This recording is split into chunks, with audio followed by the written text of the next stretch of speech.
Mesdames et messieurs, assalamu alaikum wa rahmatullahi wa barakatuh. Que la paix et bénédiction, mais aussi la miséricorde d'Allah soit sur vous tous. Je suis en fait tout à fait ravi de vous retrouver dans cette nouvelle édition de Culture religieuse, votre fenêtre sur les grands, sur les grands sujets qui touchent la religion islamique, qui touchent le quotidien des musulmans. Aujourd'hui, bien sûr, ou ces jours-ci, nous célébrons cet événement, le nouvel an de l'Hégire. Mais l'Hégire, qu'est-ce que ça veut dire dans la notion islamique? Qu'est-ce que ça veut dire quand même al-hijra dans la notion islamique? Quelles sont les leçons à tirer à partir de cet événement? Et pourquoi on dit que cet événement, si je peux dire, est un point tournant dans l'histoire des musulmans, dans l'histoire de l'islam, entre la Mecque et la Médine? Pourquoi quand même, qu'est-ce que nous pouvons dire en ce qui concerne le messager d'Allah? Est-ce que c'était un prophète seulement ou plutôt ou également un homme d'État? Toujours, il y a deux leçons très importantes à tirer, encore une fois, à partir de cet événement. C'est pourquoi nous avons le plaisir d'avoir avec nous sur NATV International docteur Kamal Gadallah, un grand professeur au sein de l'université de l'Azhar. Vous êtes toujours le bienvenu sur NATV International. Merci. Merci beaucoup pour votre présence. Et ma première question, encore une fois, on dit que l'hégire du messager d'Allah, que le paix et bénédiction d'Allah soit sur lui, représente une étape tranchante et un moment charnière dans la mission du prophète et même dans l'histoire de l'islam, dans la mesure où elle sépare entre deux périodes, celle mécoise où les musulmans ont été persécutés et ont souffert de toutes sortes de difficultés, de tortures de la part des Korachites, et celle médinoise où les musulmans commencèrent à avoir une entité particulière, à fondre un État reconnaissant la multiculturalité et la pluralité religieuse. Premièrement, lorsque le prophète était à la Mecque, il était tout à fait bien conscient que pour bien propager sa religion, il faut un État. Donc c'était bien ancré dans l'esprit du prophète sur lui. Mais comment créer un État alors qu'il n'a pas d'homme? Il a commencé premièrement par ce qu'on peut appeler la prédication intime, c'est-à-dire prédication discrète parmi le petit cercle autour de lui, son épouse, son cousin Ali ibn Abi Talib, son compagnon, ses proches, Abu Bakr as-Siddiq, et Othman ibn Affan, qui était en fait ses proches, le prophète sur lui. Donc, 3 ans après, il a commencé à propager son appel à Allah, qui n'était pas très bien accueilli par les Qurayshites, surtout le notable de Quraysh, qui avait peur que Mohammed retirait, comme on dit, le tapis de sous leurs pieds, parce qu'il s'agissait en fait d'une société tout à fait hiérarchisée, c'est-à-dire qu'il y a des classes en fait. Basé sur l'esclavage quand même. Ah oui, il y avait l'esclavage parmi... L'injustice. Oui, l'injustice sociale en général. Mais d'après en fait les dictionnaires de la civilisation humaine, on considère les esclaves comme des déclassés, c'est-à-dire qu'ils sont même hors de classe de la société, c'est-à-dire qu'ils n'ont même des pas, objets. ils n'ont pas même une position sociale, un statut social. Esclave, c'est son statut en fait. Donc cette religion en fait qui vient par quelqu'un qui est descendant d'une grande tribu, c'est-à-dire Banu Hashim, et propagé au monde entier qu'il n'y a que la justice sociale, qu'il n'y a que l'égalité, qu'il n'y a que la fraternité, et que tous les humains sont les descendants d'un seul homme et qu'il n'y a qu'un seul Dieu. Oui, qu'un seul Dieu, oui. Divinité. Oui, parce que les divinités, en fait, certains croient que les divinités qui étaient autour de la Kaaba étaient à l'origine de l'opposition de Quraysh contre le prophète, salut et bénédiction sur lui, pour des motifs d'ordre commercial. Mais ce n'est pas la vérité, parce que ce n'est pas un tourisme, en fait. C'était une croyance. Ils croyaient fermement que de telles divinités sont les vraies divinités, malheureusement. Donc, c'est pourquoi ils ont dit Aja'al al-alihata ilahan wahidan, a-t-il fait que toutes les divinités soient conçues dans un seul Dieu? Donc, pour eux, c'était quelque chose d'étrange. Donc, à partir du premier moment où Quraysh a connu qu'il s'agit d'un appel à l'islam, elles ont commencé, comme vous venez de le citer si brièvement, à torturer, à tourmenter, en fait, à persécuter le musulman, c'est-à-dire le prophète et ses compagnons. Qui était pour lui quelque chose d'insupportable. Oui, il a ordonné ses compagnons de garder le sang-froid, la patience et la persévérance. Ici, permettez-moi de vous poser une question très importante. Donc, notre prophète, sallallahu alayhi wa sallam, que la paix et bénédiction d'Allah soit sur lui, a attendu presque 13 ans. Oui. Pour qu'il enfin pour prendre la position la décision défensive d'émigrer, oui. Lève pour qu'il puisse lever l'épée contre ceux qui ont essayé de torturer lui-même et torturer ses compagnons. Non, il a passé 15 ans plutôt. 15 ans. Oui. Il n'est pas 13 ans. Non, c'est pas 13 ans, c'est à la Mecque. Et 2 ans aussi à Médine. Hein. Donc 15 ans. 15 ans, oui. Donc oui. Ce n'était pas un message sanglant comme violent, comme par exemple. Il y a toujours un cliché non, il n'y a pas de violence, ou des accusations lancées contre l'islam. L'islam a été répandu par l'épée. Donc, et que notre prophète sallallahu alayhi wa sallam a levé l'épée tout de suite. Non, il a attendu. Non pas 13 ans, oui, 15 ans. 15 ans. Oui, donc 13 ans à la Mecque, 2 ans à Médine. Oui, c'est ça. Cela, en fait, m'évoque ce qu'on appelle, historiquement parlant, la latinisation de l'Europe. Vous connaissez, lorsque les Romains avaient construit leur empire en Europe occidentale, parce que vous connaissez que l'empire était divisé entre l'empire oriental et l'empire occidental. L'empire occidental avait pour langue le latin, avait pour confession le catholicisme, avait pour capitale la Rome. D'accord ? Donc, on a fait ce qu'on peut appeler la latinisation des pays européens. Donc, cette latinisation, elle était en quelque sorte forcée, parce que c'était la langue de l'administration. Mais après, qu'est-ce qu'on est arrivé actuellement? Le latin est devenu une langue historique, c'est-à-dire qu'il n'est pas parlé. Et maintenant, il y a le français, le portugais, l'italien, l'espagnol et tout. Ouais. Ce que je voudrais dire, c'est quoi? Si l'islam était imposé par la paix, hypothétiquement parlant, après le déclin de l'empire, le deux derniers empires islamiques, qui est l'empire ottoman, ça fait combien de temps? Elle était officiellement abolie en 1924, c'est-à-dire il y a tout un siècle entier. Et malgré le musulman ne cesse de s'accroître de jour en jour, d'une part. D'autre part, lorsque je dis le dernier empire, et l'empire ottoman il se trouvait dans le monde arabe. D'accord. Et aussi dans quelques parties de l'Asie, et l'Asie mineure et tout, donc en Europe aussi. L'Europe en centre. Oui, pour le musulman de l'Inde, qui dépasse largement en fait le musulman du monde arabe. Pourquoi il ne cessait toujours de s'accroître? Parce que c'est la religion de l'Europe. Et les Africains. La grande des nations islamiques n'est pas arabe. C'est l'Indonésie. L'Indonésie. Oui. D'autre part, en Afrique par exemple, historiquement parlant, hormis en fait l'Afrique du Nord, c'est-à-dire le pays de Maghreb, il y avait des guerres en Afrique. Il n'y avait pas de guerre.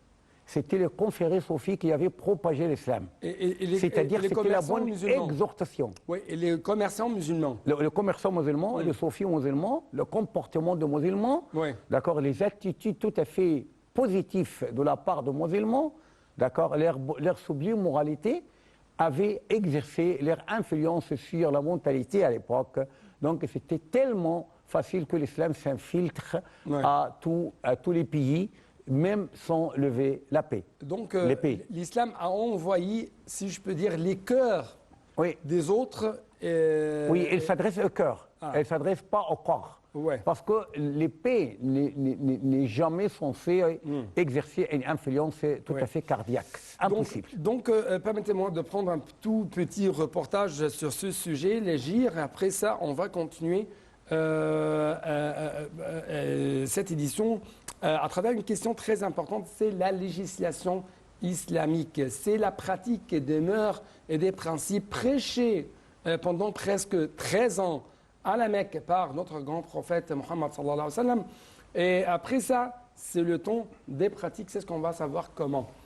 Donc, un reportage.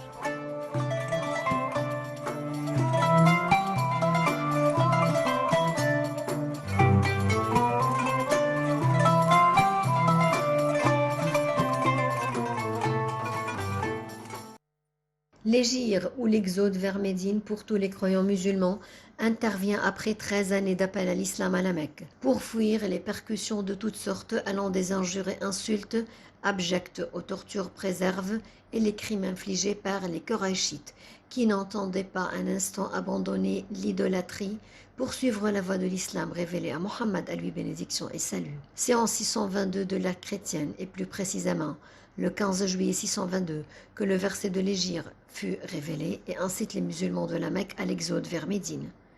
C'est le début du calendrier musulman, l'an premier de l'ère islamique, qui marque également le début de la constitution de la communauté musulmane, Al-Ummah, et de sa reconnaissance par les Médinois, les Koraïchites et par la suite des peuples du monde entier.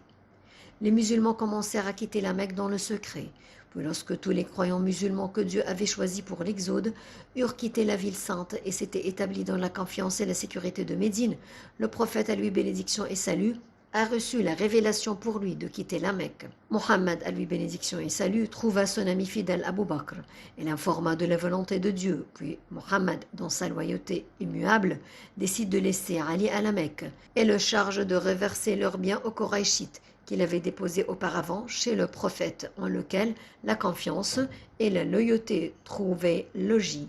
Malgré la différence primordiale de religion qui les opposait, il était connu auparavant pour sa probité et sa loyauté infaillible en toutes circonstances.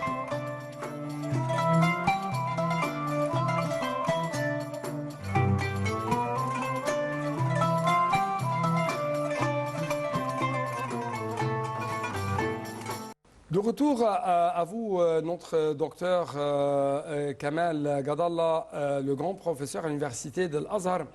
Les mœurs des musulmans, les grands principes qui ont été érigés ou basés par l'islam, par Allah, qu'il soit glorifié, et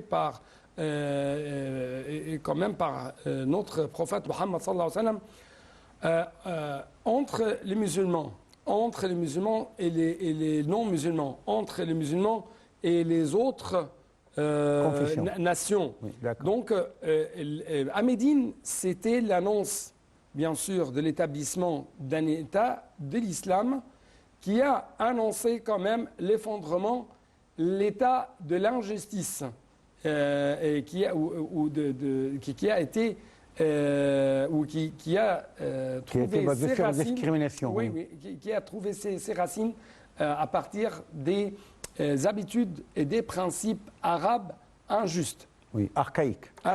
Oui. Donc, à Médine, si vous voulez, en fait, à la Mecque, on ne pourrait pas dire qu'il n'y avait pas l'islam à la Mecque, mais... je parle que ceux qui ont régné là-bas à la Mecque... La création de l'État, oui, la création de l'État. Mais pourquoi 13 ans, par exemple, à la Mecque? C'est pour bien ancrer les principes de l'islam aux âmes de ceux qui seront responsables de propager l'islam. Oui, c'est ce qu'on appelle « at-takhliya qabla at-tahliya », oui, c'est-à-dire... c'est une initiation, si vous voulez. Oui. Dans le sens académique, c'est une initiation. Oui. D'accord? Alors que ce que s'était passé aux autres compagnons à Médine, on pourrait l'appeler formation. C'est-à-dire que le prophète prêche ses préceptes et ses principes à ceux qui assistent à leur science, parce que c'était solennel en fait. Mais à la Mecque, avec par exemple ce caractère de clandestinité, si vous voulez, de la da'wa, parce qu'on se réunit dans une petite maison de quelqu'un qui s'appelle Al-Arqam ibn Abi Al-Arqam, donc pour faire l'initiation. Donc c'était initiation islamique. Donc, mais à Médine, c'était législation. D'accord? Quelle initiation, c'est-à-dire on présente l'islam, les principes de l'islam, les principes de la foi islamique. Oui. On essaie quand même d'éliminer les habitudes et les traditions injustes qui a été basées dans les âmes Oui. des Arabes. Oui, Donc oui, on a oui. essayé, ou le grand prophète sallallahu alayhi wa sallam a essayé de transformer ces gens, des gens arabes bédouins Oui, sans oui. civilisation, à des gens bien civilisés, à des gens ou des hommes de religion et d'État. Oui. Il faut connaître une chose très très importante à cet égard. Le prophète, salut et paix sur lui, n'était pas un révolutionnaire à la manière, par exemple, des grands révolutionnaires du monde. Parce que la révolution, c'est quoi? C'est un renversement total. Alors que le prophète, il a admis plusieurs moralités. C'est pourquoi il a dit, j'étais envoyé juste pour parfaire les bonnes moralités. Les moralités honorables, les nobles moralités. Donc, tout ce qu'il a trouvé de bien, il l'a maintenu tel qu'il est. Tout ce qu'il a trouvé, par exemple, défectueux, il l'a réformé. D'accord? C'est ce qu'on appelle, parce que dans n'importe quelle religion, il y a trois structures. Premièrement, la structure doctrinale, aqaidi, la structure législative, tashri'i, la structure morale ou bien éthique, akhlaqi. D'accord? Donc, tout ce qu'il a trouvé bon, en fait, ce qui concerne les moralités, il l'a maintenu, il l'a encouragé. Comme par exemple de rendre spécialité aux hôtes, invités par exemple, comme secoureur, par exemple, secourir le voisin, le lésé, c'est quelqu'un qui a subi une injustice, par exemple, de bien observer les liens de parenté, les liens de sang, mais sans agression. Donc, tout ça, en fait, il a maintenu. Donc, parce que ça se correspond bien au principe de l'islam. Tout ce qu'il a trouvé du mal, en fait, il a corrigé. En ce qui concerne la doctrine était tout à fait abîmée. Parce que une bonne partie, en fait, de Korachites, pourquoi ils les appellent polythéistes, on ne les appelle pas kuffar? Parce que dans le Coran, le terme kuffar ne se trouve que peut-être 2 ou 3 fois. Il y a kafirin, كافرون قل يا الكافرون ولا تمسكوا بعصم الكوافر mais la plupart du temps on parle de polythéistes إنما المشركون نجس plusieurs versions en fait qui portent le titre de mushrikoun, polythéistes. Pourquoi polythéistes? Parce qu'il y avait aussi une partie des Arabes qui croyaient en Allah. ولئن سألتهم من خلق السماوات والأرض ليقولون الله. Si tu leur interroges qui a créé le ciel et la terre, ils vont répondre tout de suite, c'est Allah. Mais le problème, c'est quoi? C'est qu'ils adoraient les divinités en tant qu'intermédiaires entre eux et leur Seigneur. D'accord? Donc, c'était en fait une doctrine tout à fait défectueuse.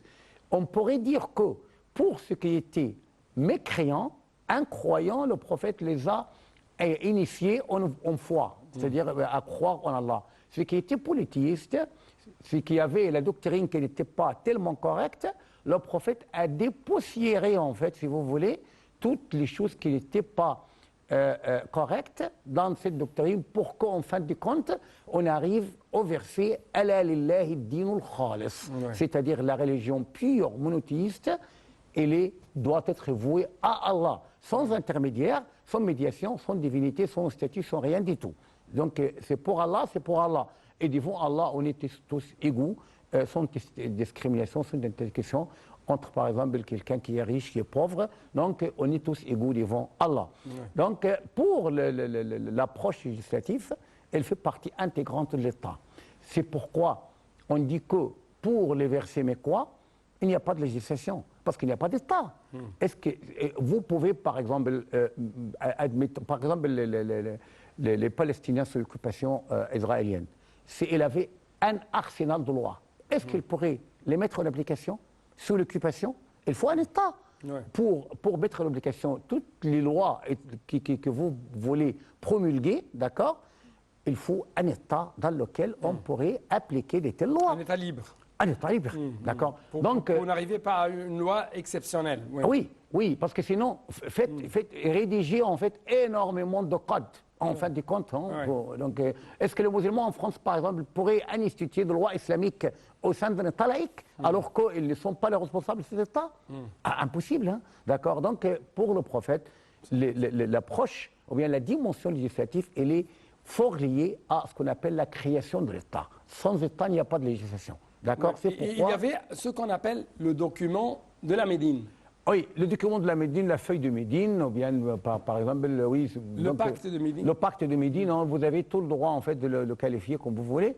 C'était ce qu'on appelle la Constitution, une sorte de constitution, c'est-à-dire d'Ostour, c'est-à-dire le père de loi, d'accord. Parce que c'est quoi le Dostour ou bien la Constitution? En fait, pour la Constitution, l'essentiel, c'est comment le respecter. Ouais. Même s'il s'agit de quelque chose d'oral ou bien de ce que vous voulez, de coutumier. Hein. Par exemple, en Angleterre, il n'y a pas de constitution. Il n'y a pas de constitution écrite jusqu'à présent. Ouais. Il y a ce qu'on peut appeler les traditions constitutionnelles. Les coutumes, les traditions. Oui, ou bien coutumes en fait, constitutionnelles qui sont héréditaires de génération en génération. Donc l'essentiel, pour le prophète sur le fait qu'elle était véridique, honnête, et lorsqu'elle donne un mot, elle le respecte. C'est pourquoi on pourrait dire que cette constitution était la constitution la plus respectée dans toute l'histoire de l'humanité. Parce que c'est lui qui l'a donnée, sans contrainte, et son obligation, par exemple, sans que quelqu'un lui impose. C'était le prophète par sa propre initiative. Ouais. Premièrement, il a égalisé, en fait, tous les habitants de Médine. Donc, des habitants qui sont tous égaux, c'est la citoyenneté. Ouais. Oui ou non? Ouais. Je parle en fait d'une façon tout à fait effective, hein, Ouais. sans égard pour, par exemple, l'illumination, parce que citoyen vient de Keves. Keves de latin, c'est lui qui habite la cité, d'accord. Donc, et la citoyenneté n'était pas accordée à tout le monde, hein, comme par exemple le droit de vote. Même en France, oui, on exigeait qu'il aille un montant d'argent déterminé pour qu'il ait le droit de voter. Ouais. Donc, le fait que le prophète dit, à partir du premier moment, on est tous égaux, on me dit, donc c'est la citoyenneté. Deuxièmement, il a aussi fait une sorte de règlement en fait, intérieur, ou bien une sorte de réconciliation interconfessionnelle, c'est-à-dire entre les musulmans et les non-musulmans, en tête les juifs. Donc, il a reconnu pour la première fois le droit des autres communautés que la majorité de l'État. La majorité, c'est une majorité musulmane. Ouais. Le gouvernement, il est aux mains des musulmans, d'accord, le prophète et ses compagnons, mais en même temps, les autres confessions ont des droits tout à fait égalitaires, de même pied d'égalité avec les musulmans. Donc c'est pour la première fois aussi. Troisièmement, par exemple, il a assuré ce qu'on appelle le droit de défense. Le droit de défense, c'est-à-dire les frais militaires. Les frais militaires, c'est-à-dire quoi? Premièrement, il était tout à fait conscient qu'il est menacé par Quraysh et les autres Arabes. D'accord? Deuxièmement, pour faire face à de telles menaces, à de tels dangers, il faut une armée. Pour former une armée, il faut des dépenses. Donc, il a exigé que la défense de Médine doit être distribuée égalitairement en fait, à tous les habitants de Médine, c'est-à-dire Aws, Khazraj, Muhajirin et Juifs, avec leurs trois tribus. Ouais. Donc, on va prendre une toute petite pause. Pendant cette pause, on va vous présenter, chers téléspectateurs, cette mosquée monumentale qui se trouve ici en Égypte.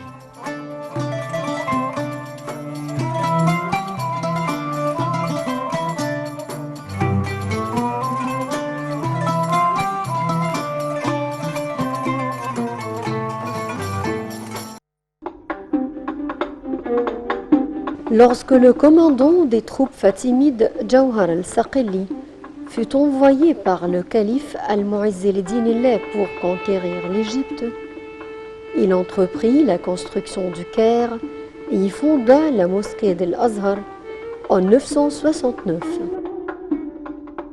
La construction de la mosquée s'étendit sur 2 ans. La mosquée d'Al-Azhar ouvrit ses portes pour la première fois en 972.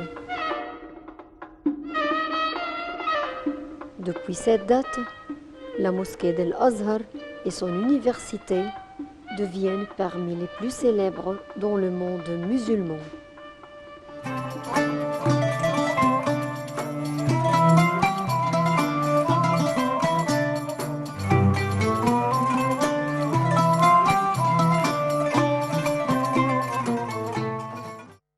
Donc, chers téléspectateurs, très rapidement, j'ai un point essentiel. À quel point vous trouvez que pendant l'Hégire, c'était une fête de rencontre entre la protection divine et la planification humaine?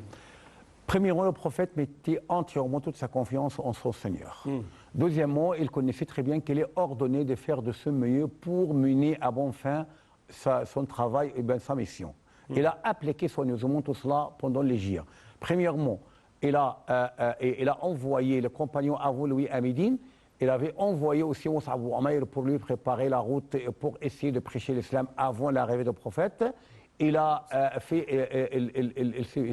s'est mis d'accord avec Abu Bakr de voyager ensemble, d'acheter le douche Chamel avant de partir, et aussi qu'Abu Bakr charge sa fille Asma de leur apporter la nourriture. Troisièmement, que son fils Abdullah, le fils d'Abu Bakr, se charge de ce qu'on appelle les renseignements généraux en fait. Donc il entendait les informations le matin, et lorsqu'il revenait au prophète et à Abu Bakr, il leur disait, oui, Quraysh a entendu de faire ça, donc pour faire de retour, pour se dérober.